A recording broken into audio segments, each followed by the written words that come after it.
What's up, everybody, and welcome to another episode of Box Office. Ooh, I got you, dog. I got you. You did? What's up, everybody, and welcome to Box Office Banter. We'll move past that now as my daughter goes crazy in the living room. You're probably going to have to deal with her again, but you know what? It is what it is. Remember, we went over this. You like kids, right? Right. Okay, whatever.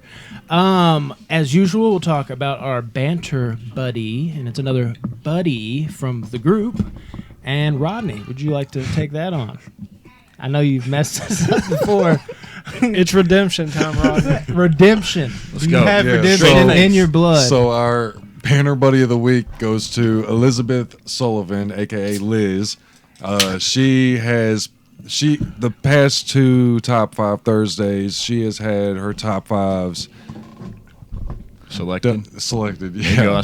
Yeah. So like this week was Tyler's top 5 Tarantino, and then the week before that was my top 5 guilty pleasures, also courtesy to Liz. So thank you. I did not understand what you said. For some reason you said courtesy. It sounded like also courtesy to Oh Liz. my I thought you were speaking another language there. And that's even scarier than whatever you just said. Because that was creepy, guys. We almost ruined the whole podcast. What happened? Was just the cord. the yank back. Oh, it's Josh. We gotta be careful. It's on there. Josh's. You just got to be careful, guys. We got to be careful. Okay, here. what you got in news, dude? Oh, Yeah, You are did the have news guy. So, yeah, the we news. asked you about this, and you're like, So- "There's a couple things actually. I have 2 things. Let me start on my first." And now you don't know what it So is. for the news of the week, Wonder Woman 84 has they're pretty sure they're going to keep the Christmas Day release date, which would be cool. Go to the theaters on Christmas Day. But even if they do, the release date will be on VOD, Disney Plus, probably early January, like 17th, Bullshit. 15th, something like that. Dude, So my feathers are in a ruffle. that's a movie theater movie, you know. Oh yeah. Yeah. Sure. Like there's just some movies you can't just throw onto Let VOD. me drop a truth bomb on you. I haven't even watched the first one. What? Really? Yes. I'm not the biggest superhero guy, and sometimes I miss even big ones. And that was one. I've seen bits and pieces of it. Let me take that back, but I haven't watched all the way through. I heard it's great, though. It's really, really It's good. It's really It's good. pretty good, yeah. Hold the great though. But no, I've seen it. I'm just playing. No, I really haven't. I really Now haven't. you're confusing me. I'm confusing myself. I can't really remember. Once I start that, I'm like, I saw bits and pieces. And I was like, no, did I watch it all? I don't even know anymore. It's a long movie, so you would know. I don't even remember what movie we were talking about. To be honest Wonder with you. Woman. Oh yeah, that's right. And All then right. What about old Amber Heard, dude? So Johnny Depp lost his case, That's bullshit. which is crazy. Yeah, and case so of bitch syndrome. Warner Bros. Decides Ass. to fire him from Fantastic Beasts 3, which is a crazy move because it's the third one. You know, you end the first one with his character, make the whole second one about his character, basically, and then Aren't they replacing him with Joe Pesci? no. No, Mads Mikkelsen, Okay, I must which read is that on The amazing. Onion I or love something. Mads Mikkelsen. From He's, old your Hannibal show, right? Yeah. dude, if y'all haven't seen Hannibal on Netflix, watch it. But Stick to the movies. No, I'm just playing. I haven't watched the show enough to. But yeah, Mads Other Mikkelsen's a critique. good choice, though. I think it's a solid choice. I mean, that man can almost do no wrong when it comes to acting. You so. say almost though. What did he do wrong? Yeah, he's got a couple nicks on it. You know, I was his waiting for you record, to be like, but okay, where do I start? All right. And was there something else? I thought there was one other thing. I know I said a couple Amber. things, but I thought Amber. Well, yeah, we Amber, didn't yeah, really that's cover right. Amber. Amber Heard there's a petition going around that people want her fired from Aquaman 2. And she should be. Dude, Which I've only wouldn't heard be bits as and pieces devastating of as this. them firing Johnny Depp, in my opinion. Didn't she like shit in his pillowcase and smack him in She- the head with it? no, or something? No, she she shit on his bed. On his bed. There's Close pictures enough. of it on Yeah, the the internet. maid took pictures of it and posted you should it. see her turds. It was Straight really on weird. the- But like, if you watch, there's little Where'd I clips get on the YouTube pillowcase also from? I where guess it's them two are close. together in like interviews and shit like that. And like she'll raise her hand up and you'll get kind of like, Dude. you know, like twitchy a little bit. Like, Tell me there's a video He of her should've just- taking the shit on the bed, literally. Like she's like fucking Chris It's probably on Kattan her and Corky personal Romano trying to squeeze out that fart. oh my It's god. like, Who- First of all, what kind of person's like, I'm so mad, I'm gonna I'm gonna shit on his bed. Defecate. Yeah, and to poke some fun at myself, what kind of person is like, tell me there's a video of that?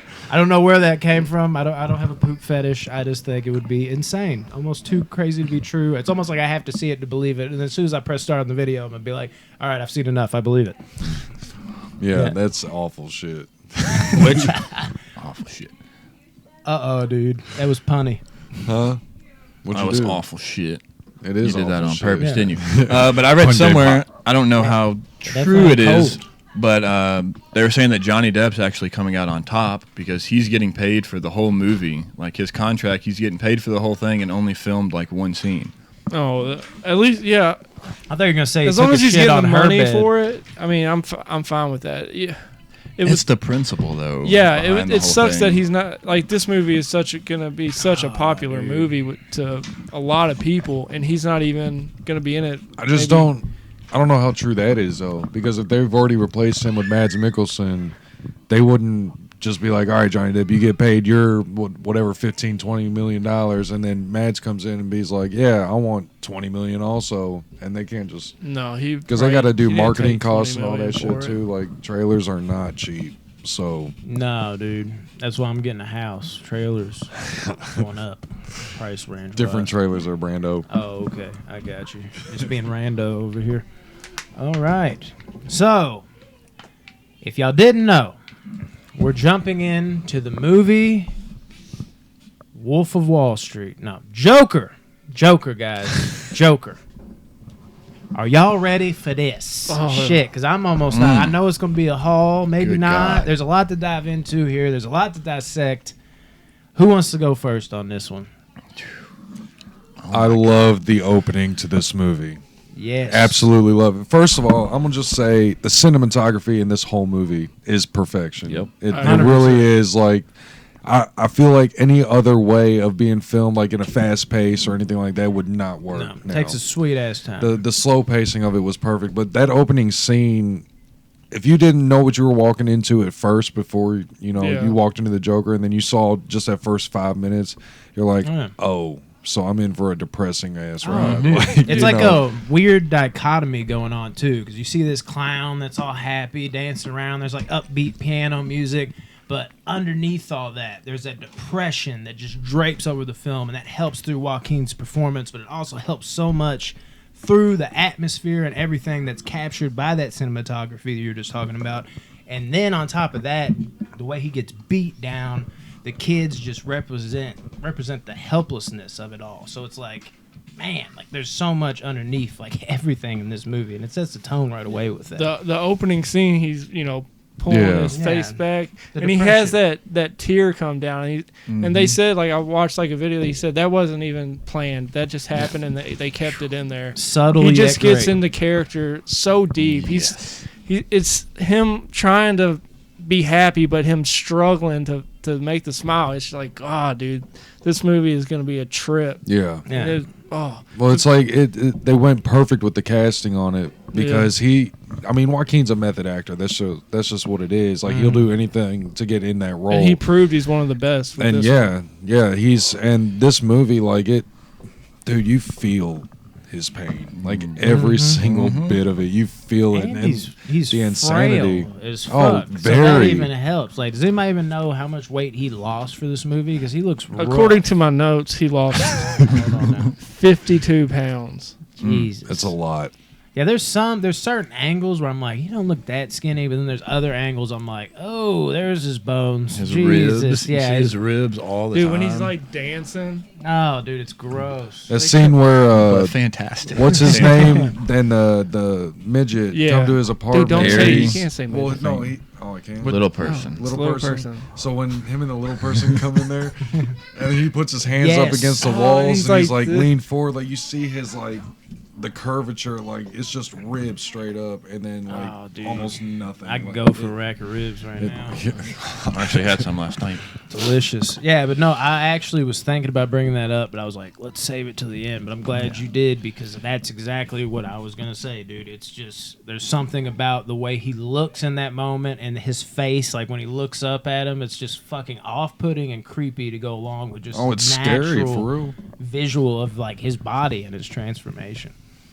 Unbelievable, dude. How about the uncomfortable laughing, man? Oh my god. Literally Come wrote on. that down. Uncomfortable laughing. It's such like it's uncomfortable. It's exactly the word to use for it, but it's such a great touch to the character. Yes, and that the first scene where you see him do it, where he's talking to that social worker or whatever, like Yes. you can tell it's uncomfortable, but you can also tell that like he can't control it. Yeah. Like, he does a great job of acting there and making that believable in the sense. And then you find out later when he's on that bus, when he hands the card to the And what a great the touch woman, that was. That and was you kind of perfect, yeah. Yeah, this ain't gonna feel his pain, dude. And then you just see Holding like that. the mom like shit on him when he wasn't even doing anything wrong. Like he was just making her kid laugh. Yeah. She's like, "Leave my son alone." And you're just like, "What?" The look on his face after He's it was just like like, a weird, wow, like like, almost yeah. laugh. It, like, Everybody's against cringe. him Yeah. like that. And it's laughing, but he's doing such a good job at it. You can hear the pain behind the laugh. Yeah. Like it's literally like he's cracking as he's doing it. Like there's even a scene with Randall and the little person. Randall and the little person where you first see them for the first time. Maybe it's the second time, and Arthur walks out of the hallway after Randall pokes fun at him, and he's just like, ha ha ha ha ha. And then right when he gets around the corner, he stops because like he was in that moment, he was uncomfortable. There comes that cue. It comes over. It washes over him. He's got to laugh like that. But right when he turns that corner, it isn't like he's like ha ha ha, and it's ha ha ha. He's done. He's in a safe space. He's away. He's alone. There's so many elements you can pluck from that laugh, man. That's They an really know it. actual like disease. I don't know Well, what he to studied call the it, guy, disease. somebody who had that disorder. I saw a video on YouTube of someone and Yeah. it's exactly what Arthur does in this movie. It was like they even said he watches, like he studied the videos, like you said. It's unbelievable how good he is at everything in this movie. it's such a unique laugh too. It's not Yeah. like your typical like y'all Yeah. seen little off topic the Laurent can't laugh Key and Peele. Y'all watch Key and Peele? At all? I haven't seen that. It's one. like that. It's like one of those laughs where it's like you never have heard of or seen something like that, and it's uncomfortable to watch because it's so like loud and what is that? Key and Peele. The entirety of the show. Oh, A little I'm off just gonna topic you brought up. yeah. Made him pull out the fucking DVD. But yeah, Busting out. the You laughing weren't is supposed to crazy. stop. You were supposed to keep going to just some stupid thing. But Oh. here we go. Yeah. I'm keeping going. Yeah, I hear it, man. You're keying and peeling. You're That's not it. keeping it going. No, that was all you had to say. Okay, yeah. It just in general though, man. Like the whole setting, like we've talked about the laugh. It does such a good job at painting a picture from the cinematography, like we talked about, from the laughing, like we talked about, and the first words we hear from Arthur. That because it takes a while for him to say something is when he's talking to that therapist and he's like, "It's just me, or is it getting crazier out there?" So that kind of lets you know the mental state he's in. And another good way of painting the picture without saying the mental state he's in is he's asking for more meds. And the therapist is like, "We can't give you any more meds," which is basically a way of saying without saying like, you're that lost. You're going past, like literally you don't feel normal unless you have meds, and we can't even supply safely the amount of meds to give you. He's that off the rails. She says something like, "You're on 7 medications right now." Yeah, or like, something and you like want that. more. Like, So- that's how much he's trying to escape. He said, "I just don't want to hurt anymore." Is that what Yeah. he says? Yeah. You just feel for him. There's little basic lines like that. They aren't basic, but you know what I mean. Like, they're lines, right? That kind of paint a picture. But what paints the picture of the state he's in overwhelmingly is everything pieced around it that's not right in your face. I mean, it's not stuff that's like hidden, like you gotta dig. But you can just pay attention to each little thing. And if you got that ability, which I'd hope you would if you watch movies, it really sets it off for you completely. What about the music? Oh, my fantastic! Throughout the whole Oh, movie, they The nail it. perfect sound for a movie like Oh, this. my Lord. It definitely added to the intensity Oh. of every single scene that the music came, and with his dancing, and whether it was in the bathroom or on the steps or anywhere he did his dancing, like that monotone bathroom. almost sound that is the music. It makes it that much more intense, you know. Oh, Yeah, 100%, dude. Like the dancing thing. I mean, I don't want to get too far ahead, and I don't want to dwell too much. Also, but just even more with his mental state, him picturing of course he's a mama's boy, which that I think was a great touch because that shows you kind of where his mental state's at. There's nothing wrong with being a mama's boy, but when you're how old Arthur is at this point, there's kind of a problem with that. That's like his one point of solace, his home, not home, but his home, if you will, where he feels at home with his mother. And then on top of that, like him going into Murray, that show, dude, him finding himself inside of that show really paints another picture to how deep his psyche goes, his how illusions. dark it is. He can go that fucking far with it, dude. And another thing I'd like to touch on real quick, too, is something, I don't know if y'all picked up on this, something I've noticed more watching it.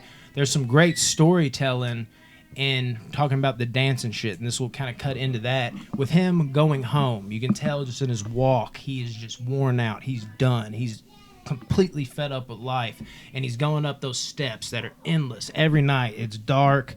He feels terrible. You can see it in his posture, everything. He's just kind of trudging along up the steps. But what happens by the end of it? You see him coming down the steps. Like now he's got over that hill, and now he's this new person, and he's walking down happy. It's like an evolution to that without saying it, which is said in the movie too. If but there's little things. There's so many things behind the scenes in this flick. And the bathroom scene. I don't know if any of y'all want to touch on that more. Yeah, I was going to ask what that scene meant to y'all once he finally snapped. So before we get there, I want to go back to a scene that happened before that because I think it was huge for the implication of the rest of the movie. Like it kind of set up, especially the ending of the movie. And the scene I'm talking about is where he gets home, and it's the first time you see Murray Franklin, and he's on TV. And the whole scene, he turns the TV on, and then the next thing you know, he's in the crowd, and you're like, "Is this a flashback to a time he went to his show, or what's going on?" And he basically says, "I love you, Murray." They put the spotlight on him, and he's talking to Murray Franklin, and Murray invites him on stage, and like you just see how happy he is through this whole thing. Mm-hmm. And then they kind of like cut the show, and Murray's just talking to Arthur, and Murray tells Arthur, "I'd give up all the fame, all the bright lights to have a kid like you, Arthur." And you just see the smile on his face, and like I think that scene was huge because you could see how much Murray meant to Arthur, and to have Arthur's hero, if you will, say that just to have a kid like you, I'd give up all the fame. When everything before this movie was everyone shitting on Arthur and putting him down, and then his idol says, "I want a kid like you." Like that'd be everything for me, and that he just felt so happy. And then you see him snap back into reality, and like he's back in his living room, and I think that scene really set up, especially the ending of the show, when you saw how much Murray meant to him, and then his idol essentially makes fun of him towards the end of the movie, and that's what kind of led to the whole end of the movie, which we'll get to later. But I think that scene where you first see Murray and how much he meant to Arthur, I think they did a great job setting that up. He's also he's sad and depressed and all the mental stuff, and he can't catch a break. No, like when those people steal the sign from him, and then he goes back to work, and they're like, "You're gonna have to pay for the sign." He's like, "Why would I keep the sign?" He's like, "You're gonna have to pay for it." Like just little scenes like that, he just can't catch a break. No, 100%. Poor guy. I think that's where Todd Phillips was strongest in this movie, was the tone setting of it. Like he filmed it in a way to where it just seemed like the world he was living in was a shitty ass place to live in. Like it was just awful. Like he would like focus on, certain scenes we'll get to later, but like the subway scene, for instance, like, dude, that's a whole city on that subway, like, and they're all like awful people, this is what it portrayed. So it's like, I get it, Yeah, and even his quote unquote friends like don't have his back, because Randall's the one that gives him the gun, and then later on when he's in the phone booth with his boss says, "Well, Randall said you tried to buy a gun off him last week," and it's like Randall threw him under the bus, and that's what leads to him eventually murdering him in his apartment later on in the movie. Like even someone he thought was his friend fucking shit on him essentially. Yeah, and I'll take it a step further. Even his mom, his yeah. biggest part, like he's over here, I'm trying to be a comedian. And she's like, well, don't you have to be funny to be a comedian? Like, and it damn. like that was a fucking burn. He probably should have been like, thanks, Mom. You know what? Why don't you write jokes for me? That was a good one. How's this pillow taste? Yeah. Dude, I love when he has to. It's kind of funny too because like he's not funny at all, but he does have his little moments, like the punch out scene, where he beats the shit out of. I forgot to punch out. Yeah, that was great. Just like, dude, like giving it everything, and like he's really hitting that thing too, like that hard, like in Joaquin Phoenix, being who he is. But dude, that scene, that was intense. So. That whole firing scene, like after that is when shit really when he's started. like kicking the dumpster. Yeah, dude, which is great because the trailer portrayed it as like you thought he was kicking the shit out of somebody. Yeah, like, I did too. I thought we were saw about to see trailer. someone's face be smashed in, and then I was kind of underwhelmed, but I got it at the same time. So. No, it makes perfect sense. And and because of all this that we've talked about and everything that plays out in the movie, you can't help but understand when he snaps finally on the train. 100%. They do a great job of making you understand why this dude's murdering people. Like they didn't rush it at all. And dude, you can even see it on his face when those fucking douchebags came in and were talking to that chick. Like Arthur almost has a look like, oh, son of a bitch. Like I'm about to start laughing and they're going to kick the shit out of me. And that's inevitably what happened. And he's kind of hesitant at first, but it's almost like out of nowhere, he's like, that's right, I got a fucking gun. And he finally loses it. And became a hunter, too. He hunted that last dude. And this is exactly, he's over there like in, out, poking in, out. out. Dude, that was like some shit right there. That's such a good But scene. the thing is about it, too, dude, it just, I don't know, man. It really paints the picture home, dude. And it makes you think about other people like in society. Now I'm not saying let murderers off trial and shit like that. Just be nice to everybody. Yeah, but it shows you because everybody by the love end of everybody. the movie, you would have been one of those people. I don't want to jump too much into this because we're going to talk about it later. But you would be one of those people in the crowd that hated him after the events that transpired on the talk show with Murray. You would have been one of those people that was like, lock him up forever. That dude's a piece of shit. But us as a viewer that get to walk every step in his shoes, essentially with him, you're like, damn, man, this guy's not that bad of a guy. We failed him as a society. Yeah. And how many people, I'm not saying everyone, it's probably like 95% of people are probably just pieces of shit and they deserve to be where they are. Even the people like Arthur probably deserve to be where they are, as hard as that is to say. But there's definitely got to be people like that out there. And movies like this show you that some people are just fucking cracked, dude. Their mind is not fucking there. And it's not something they did. It's environment. It's what place they grew up in. It's situational shit that occurs over life like this, man. And this is the type of movie that branches you out from the movie and makes you think about other people and how they might have just seen hopelessness and it made them turn to that dark side that you can lie to yourself right now, but you have too. You know what I mean? It's one of those fucking weird things, man. Yeah, and kind of touching on that more, like it kind of brings to light, like Tyler said, just be nice to everybody because really the thing that makes Arthur snap is Murray making fun of him. And like Murray didn't understand what he was really going through and he was just yeah? You're good. Murray was making fun of him just for his show, but not knowing what Arthur's going through and everything, and that there's 50 other things, and this was just the icing on top that eventually made him snap. So yeah, just be nice to everybody. A man can only take so much, especially a person in Arthur's mental state, and then just getting kicked while he's down, and kicked while he's down. The shit out of, like metaphorically and literally. Yeah, you understand how and why he snapped like he did. And when he snapped, he freaking snaps. Yeah, snap. You know, we're seeing him go through all this shit too, and then we get a glimmer of hope when it comes to Zazie Beetz.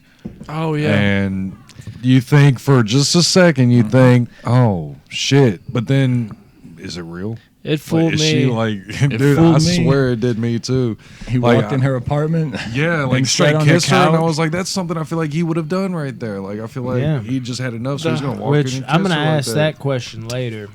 I'm gonna get to that, but yeah, and that's straight out of Taxi Driver. And there's even a scene where, in a weird way, Arthur gets his own taxi driver on. He's not like, you talking to me, badass, like Robert De Niro. He's over there like dancing with the gun, like in a weird way. It's like recreated that way. I can definitely see the parallels that people have with this movie and Taxi Driver, and I think some people don't like it for that reason. It's a good representation of a different story that's kind of similar to Taxi Driver, so it's still great.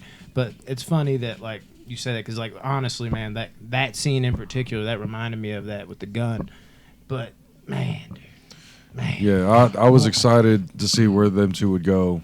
And then, like, she went to the show with him and everything, like, to support him and shit. And I was like, dude, this is pretty cool, you know? And then... And how did you not see it? Good for him. Because of the way it got set up with Murray. It happened so fast, though. I think he played it so perfectly to where he just kind of, like, threw her in there real quick to see, like, all right, let's see if they notice, you know? Yeah, but then we just took it as is, and we were like, oh, cool. So he's going to get himself a love interest in this. Yeah.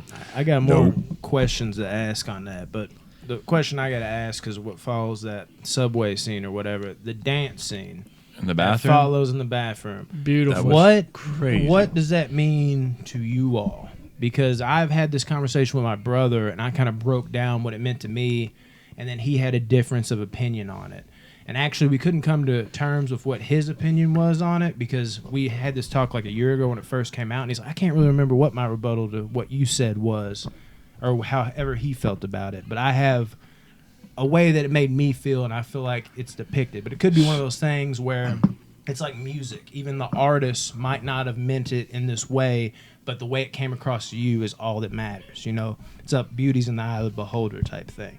But like, what did the dance scene mean to you all? Do y'all, or were y'all just like, cool dance scene? Well, I felt like it was, because when he went to the bathroom and the shot with his hands on the door is showing the lock, and he doesn't lock the bathroom door. Yeah. Which was one thing that I kind of picked up on. He just murdered 3 people, and it's like he wasn't scared of being caught, and it was almost like this weight was off his shoulders. Yes. And he just started dancing and like flowing with it because he felt free, essentially. Yeah. That's kind of how I took it. That's exactly what I was going to say. Yeah, that's essentially what I was going to say. Do you have an example of anything? If it's I guess the same thing as like free, but I felt like almost immortality with it. Like I felt like he, like the freedom as in like he couldn't be touched because of the door situation where he didn't lock it, right? Yeah. But after that, I felt like the way his movements were and his flow, I just felt like he felt that he was untouchable at this point because he was in like such a higher state than everybody else. You know, like he had never felt that kind of feeling before. You know, which is where the freedom comes into play. Mine's kind of similar to y'all's, I guess, or it could be, you know, depending on how you word it. For me, I feel like that was Arthur finally like culminating and becoming who he was meant to be in a way. Like after he shot those people, he's been putting up with shit his entire life from every single different direction, just shit thrown at him. And finally, once he did that, he was scared in the moment, he'd never done it before, but he had that second to close the door and take a breath and really just kind of feel himself out through the music. And it wasn't even like his normal, like, happy-go-lucky day. It was, like, slow, and there was a sadness to the music, which was almost, in a weird way, like, that was the threshold right there. Like, he'd been pressing against a wall, about to snap, the medication, everything. He was just putting whatever he became in that moment off. And when he, kind of like what you said with freedom, once he finally released that, the door didn't just open, it fucking smashed open and shit dumped out everywhere, and he was this new person kind of. He might have not fully been there yet, but in that moment he was expressing himself, kind of like turning in to who he was supposed to be, like the person that society drove him to. And in the way he was dancing with it, and he even kind of ends on a note where he like is looking in the mirror and he has his arms out. And it's almost like, ta-da, like he's finally here. The person you created is finally here. And now there might have been increments left, and he might become that fully at the end. But I think that was more of a depiction of him slowly kind of transforming into the person he was fighting off through society. And him was like, okay, I'll have this dance with you. Let's fucking do it. This is who I am now. This is the new Arthur Fleck. That's kind of how I was looking at it. And after he murdered the guys on the subway, like, everything in terms of Arthur's life started to go uphill for him because he's that new person. So he goes back and knocks on what's her name's door, starts making out with her. When he sees his therapist, something he says to her is, "For my whole life, I didn't know if I even really existed, but I do, and people are starting to notice." Yeah. That was the whole movement that he was starting. Then he finally gets the balls to go up on stage at the comedy club and perform there, something he's been wanting to do since the start of the movie. You've been hearing him say, "I want to be a comedian." Well, he finally gets up there on stage and performs, even though he bombs, but he still gets up there and performs. And like, it all was because essentially he murdered those people, and he just was reborn, essentially, I guess you could say. That's kind of what So I was just saying. go out and murder someone. And we'll get to this. I could be completely off base with this, but there's something I'll talk about here soon that kind of piggybacks on what you're saying. Like, I think there's like 4 sets of like kills that happen for Arthur in here, and this time around I almost felt like there's like a metaphorical thing to each of them, like getting rid of them in a certain way. But I'll get to that in a little bit. That just kind of piggybacked off what you're saying. That's one of my last notes at the end. What we got next? What about when his let's just jump ahead to when his friends come over, the little person. Randall and They Gary? come over. Yeah. He's putting the paint on. He tells them, "I'm going to be on the Murray Franklin show tonight," and then he just destroys. What's his name? Randall was the big dude. Yeah. Gary was the way he little kills person. him. Rodney. It's quick and brutal, dude. Yeah. Had the scissors in his back pocket. Yeah, that's Like, a guy he with knew- some anger. He knew that he was about to murder him. He sees red and he just, oh man. Murray was the last. After he murdered him, he sits down and then just starts talking to Gary. Yeah, like nothing happened. I'm gonna be on the Murray Franklin show later today, and then he tells Gary, "You can go ahead and leave." And he's apprehensive. he's be too, terrified, and shit. he starts to walk by, and as he's stepping over the body, Arthur kind of like jumps at him and scares the shit out of him. What the fuck was that? And then it was another kind of funny note was the fucking lock was on the door, and the midget or the little person's Jesus, like, guys, get it together. Can you imagine? he's like, "Oh shit, I can't." He doesn't even fight it. He's like, "Hey, can you unlock the door?" And know then how Arthur terrible just that gets would up, be? and doesn't he like kiss him on the head as he walks out the door?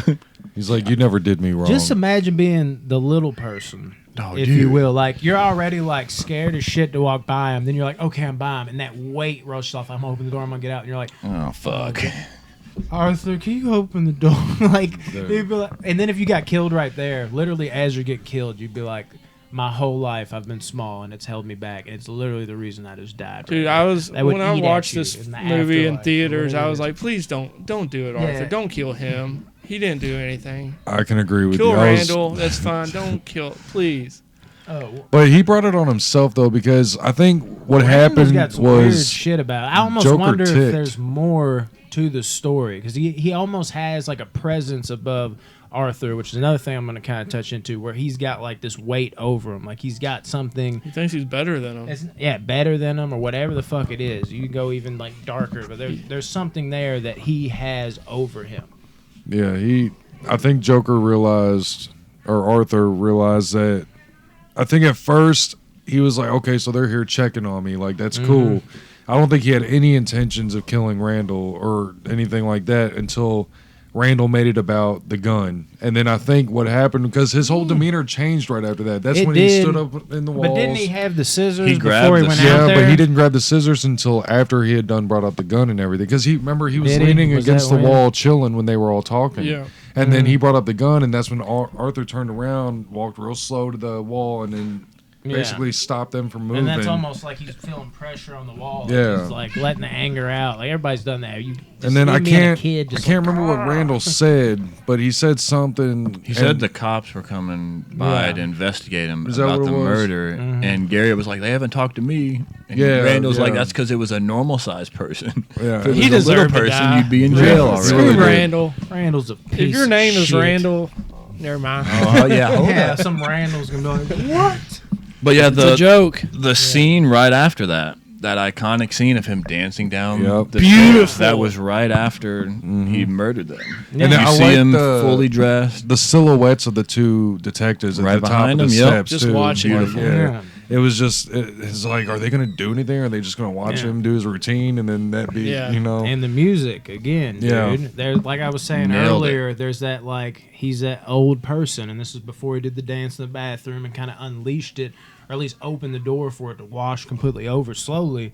He's going up those stairs. He's nobody. Now he's making his way down with the makeup on for the first time. He's happy. He's like, even if it's not who he's supposed to be, he's finally someone. And he's going down those stairs. Now he's on the other end of it. There's something to that. And you have the music where he's having fun with it, with the like, da-da, hey, all that. Yeah, but then it which switches. was a perfect song for then that. it switches that darker music. And it's almost like there's an element in it where you are almost, there's sadness. And I think the sadness that you're supposed to feel is that society's winning. Like Arthur was such a genuinely good person, and the sadness is whoever Arthur was inside of, you know, the body of Arthur, like that version of Arthur is just slowly dwindling. And you, when those sad songs kick on, it's like that's getting lower and lower until it's zapped. It's completely gone. And I think that's the sadness of the music that kind of goes inside with everything else that goes on with that. Yeah, I think the casting of I think his name is Shay Higgins, the detective, and the one who got tackled on the subway, and then they threw him out and then beat the shit out of him, pretty much. Dude, his detective, like throughout the hospital scene, it's like, you know, he knew in a way since the first time that he had talked to Arthur. But he just kind of let things flow on through, and then when shit hit the fan on those steps, it's like you saw like he wanted like this catch, like he wanted to get Arthur like bad enough to where he would follow him onto that subway with all them clowns. The whole rioting.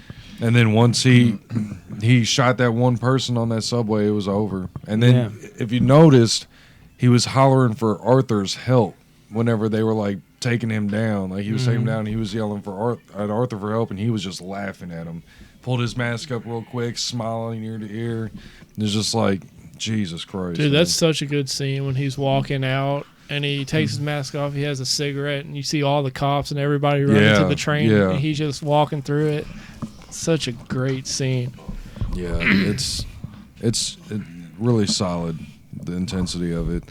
And then you get to the Murray show. Oh my God, God. shit really goes heavy. Yeah, now it's. But this is where you meet the. It's showtime. Because you and me saw this in theaters, didn't we? No.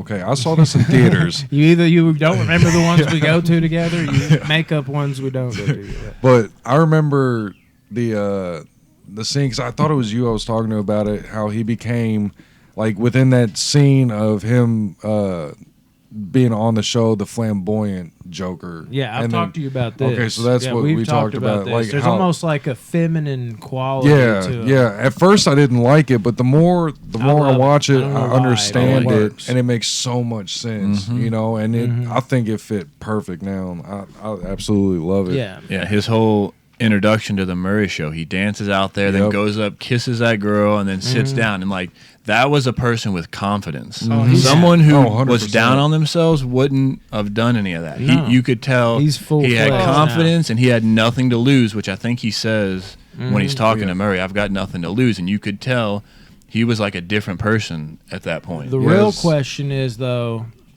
when did he decide that he was going to shoot Murray? Because for me, like, obviously, when he was faking the show where he was coming out, acting it out, he like act like he blew his head off. Yeah, I thought he was going to kill himself. Even before he went on, he acted like he was going to shoot himself again. But then he was sitting there. I think after he did that, he started thinking. And then you see him. There's that great like shot of him. Literally, he's just kind of sitting there like this with the cigarette, and he has like emptiness in his eyes. And then it cues that amazing like sound, the score for the movie, where he kind of like brings his arm up like this, like right before he's about to go on, like whatever that is for Arthur. He feels himself through via dance, if you will.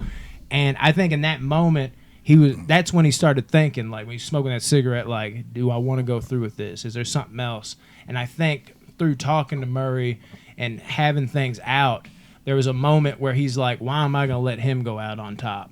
I'm going to take this into my own hands and roll with this person that I am even more, and I'm going to take it to the fullest right here and let motherfuckers know that you can't step on the little man.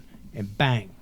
I feel like that's what it was for me. It just kind of was like he thought about it, didn't necessarily know where he's going with it. He's like talking himself out of it, and then little pieces in leading up to that moment before he shot him, where he's like, "You get what you fucking deserve." Like that's where it was just like, you know what? I know what the fuck I'm gonna do. Bang. I think that's kind of where I think it happened. I think he had all the intentions of killing himself on the show, and it was Murray essentially making fun of him that changed to his face. And he was like, "Nah, fuck you." In front of and everybody. then and everybody was laughing at Murray's jokes, but laughed at nothing that Arthur said. I think he just kind of had it, and then decided to kill Murray last second type thing. Yeah, he basically confessed to murdering those. Oh yeah, guys. he did, 100%. And then Murray's like, "You think that's funny?" And then he just goes on his rampage. Comedy subjective. Murray just ain't that what they say? Murray pushed him to the limit, and then Murray, you're not saying it right, Tyler. Oh yeah, that was such a Robert good touch. De Niro. I don't even saying know. Murray. I don't even exactly. That was such a good touch. I think.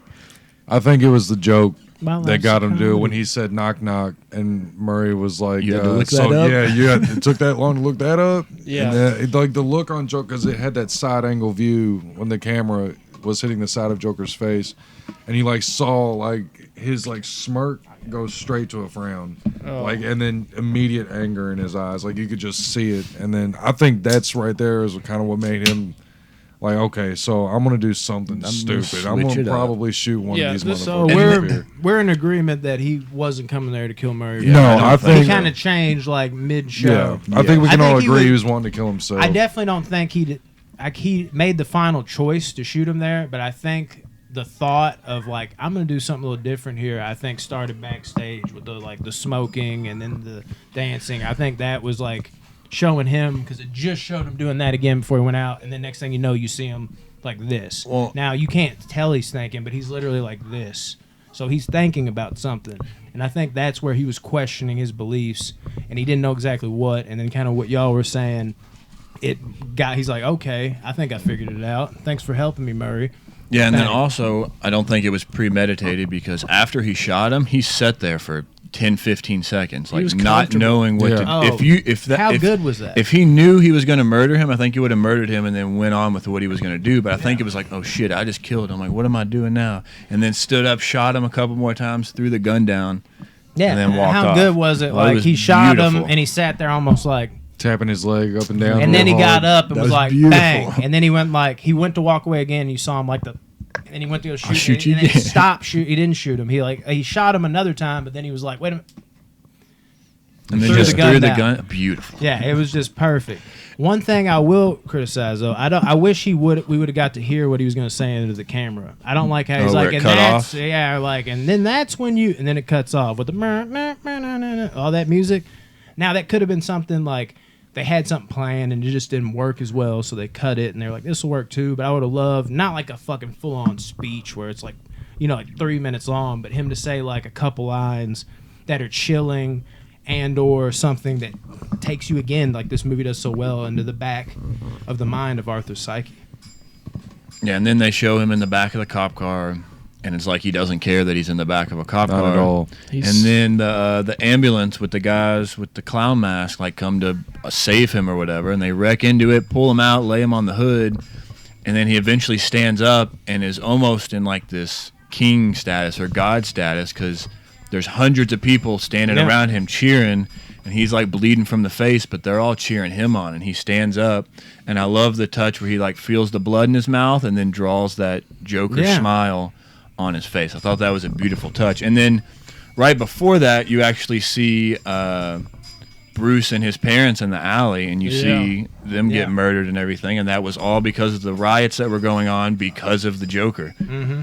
Thought that was a nice tie in there. Yeah, I don't know what prompted me to write this, but like it was like a cap. I kind of was like, and there's still more to talk about, but this is just where I was. After I saw that, I wrote like, take risks, leave your old life in ashes, let loose that animal that was locked in a cage, fulfill your destiny, and now you're no longer not only hated, you were loved. And I feel like that's what he did in a nutshell from beginning to end. He I wrote the completely exact flip-flopped same it. thing. Damn, dude. I swear he did, though. I'm looking at it right now. Right there, word for word. Y'all have something to say? I'm going to talk about this 4 layers of kills in the movie because I feel like there's almost something hurry to up that. and you can go ahead and hurry up and touch on that. Yeah, so, okay. For one, we have the people. I don't know what you saying. Talking to Rodney. Yeah, of course. Okay, so first people he kills, the people, like in the train. All those people are kind of like representative of society and how society can pull you down with like expectations and all. It will literally beat you into the ground. He had to kill them to get that weight off his shoulders. The mom. That was like the person that was closest to him. You got to cut the ties with that last piece. Kind of represents that relationship that you have in life that you really do not need. You do not need that relationship as much as you want it and you're happy with it. You have to cut that to move on and do something better. Randall kind of represents everybody that has that one person that just has that thumb down on you. You have to get that weight up off you. So he had to cut that out of his life. Now the movie, it's represented, of course, by killing, but you have to get that out of your life. You have to kill those type of people. Yeah, if they you know what I'm saying? If they bring you down, kill them. Yeah, and then don't. And last would be Murray. Murray is essentially your idol, the person you look up to. You can't have somebody that's above you that you're always thinking like, what would they do? What would they do? He had to kill him to make his own way. So you have society ganging up on you. He took that out. He's got the toxic relationship that isn't going to help him. You take that out. He's got the guy that's got the thumb down on him. He can't proceed. The guy that talks shit, so he can't ever move on or go anywhere. And then fourth, you have your idol, the person you look up to is bigger in life, so you can never surpass him.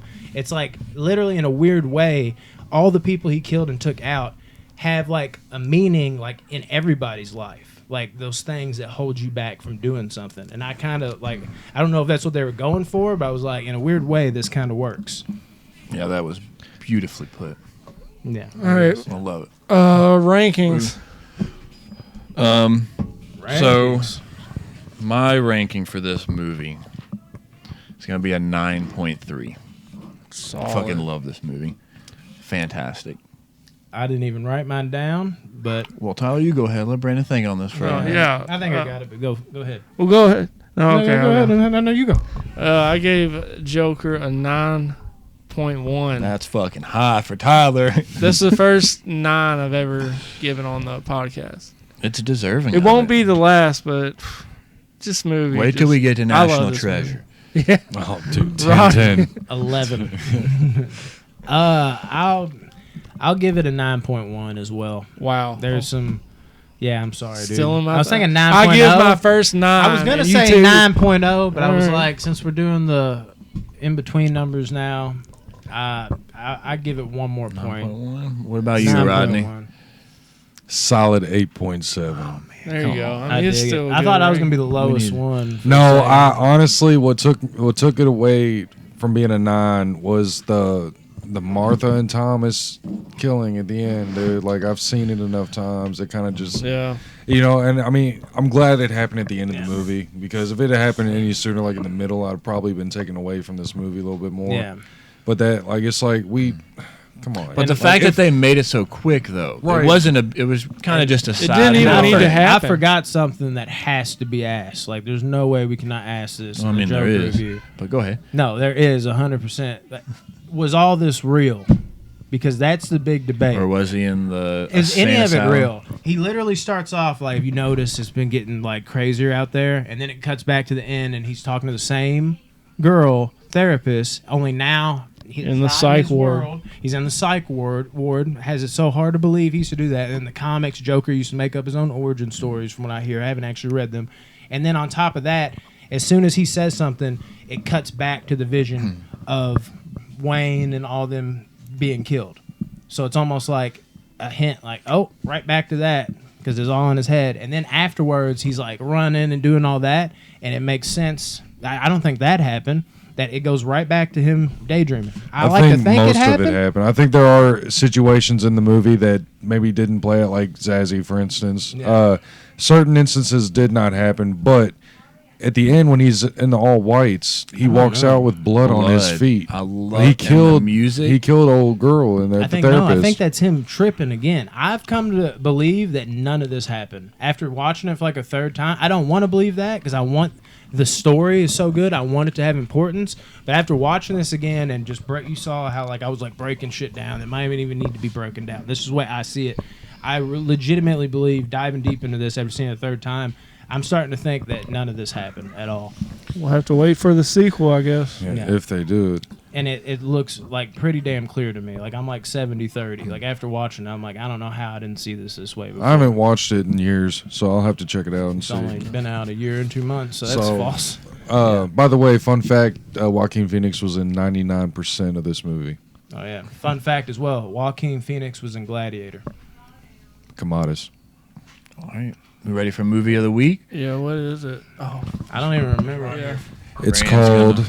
Okay, we have Eternal Sunshine of the Spotless Mind. We're talking about Jim Carrey here, people. And if y'all haven't seen this movie because A, you didn't know about it because it's one of his popular comedies, or B, you're like, Jim Carrey in a drama, you're making a big fucking mistake. This movie is another one, a thinker, not quite...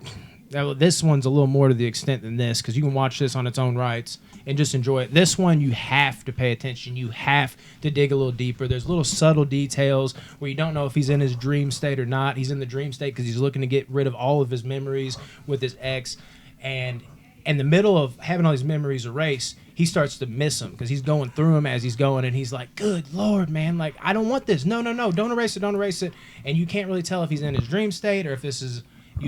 something that happened in the past. It bounces all over the place. It's hard to keep up with, but little things tip you off. Like they put little marks on you when they put you under. So if you see him with that mark, that means he's currently in the dream state. That's a dead giveaway. You really got to pay attention to this one, but this is an amazing, 100%. Pretty much slept on drama by Jim Carrey, and you'll fall in love with it, but you have to put that thing cap on, and you have to pay attention. Put the phone away, turn it off, enjoy a movie old school style.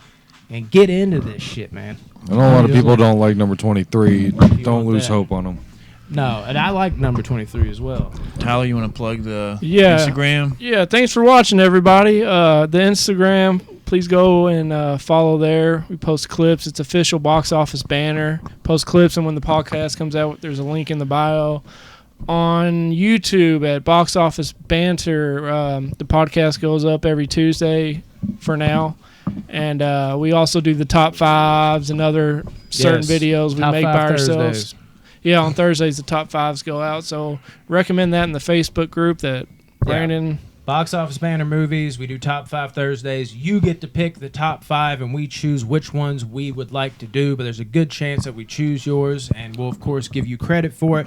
Box Office Banner Movies, all caps, 2 O's in movies. And please join, man. We're almost to 500 members. Yes, we're growing fast. 500. We've only been up for 3 weeks, so we're moving quick. We get to 500. Whoever is invited, not invited, but actually physically added the most people to the group from inviting people will get a free Blu-ray, and there's plenty to choose from, man. So make sure you join that shit, man, because it's really it's 500 members right now. About we're at 460 or something like that. We're close. Yeah, we're getting there, but it feels like a much bigger group. It really does. Now, everybody's super active in there. Yeah, like obviously not all 460 or whatever the fuck it is are posting, but you know how it is in groups. There could be that many, and there's like 2 people posting.